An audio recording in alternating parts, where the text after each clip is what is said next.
In today's video, I'm going to teach you how to email Evernote for support, a process that ensures you get the help you need without any hassle.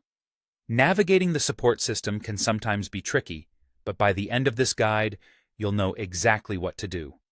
This step-by-step walkthrough will have you well-equipped to reach out to Evernote efficiently, whether you're dealing with technical issues or account questions. First, let's start by heading over to the Evernote Help Center. Once you're there, you'll notice a handy Submit a Request button. It's typically located at the top right corner of the page, but you may also find it at the bottom of help articles. This is your starting point for contacting Evernote support. Next, you'll be prompted to log in with your Evernote account credentials. However, if you find yourself unable to log in for any reason, don't worry. Evernote has a convenient option called Can't Sign In, which is designed specifically to assist with login issues. Selecting this will guide you to a form tailored for solving those particular problems. Once logged in, you'll need to choose your account type. Evernote offers several options here.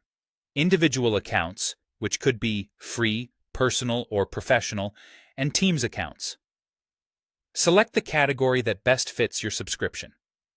Afterward, you'll be asked to pick a topic that closely aligns with the issue you're facing. This could be anything from billing inquiries to technical difficulties or even account problems.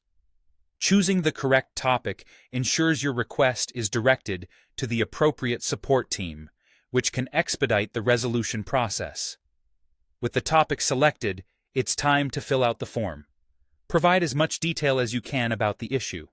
This includes any descriptive information, error messages you're seeing, or steps that led to the problem.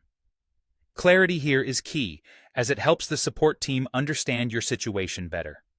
After you submit the form, you'll receive an automated response via email. This email will contain some tailored initial troubleshooting steps relevant to your issue. It's a good idea to follow these steps, as they might resolve your problem without further assistance. If you find that these solutions don't quite do the trick, don't worry. You can simply reply to that same email. Doing so will prompt a human support agent from Evernote to follow up with more personalized help.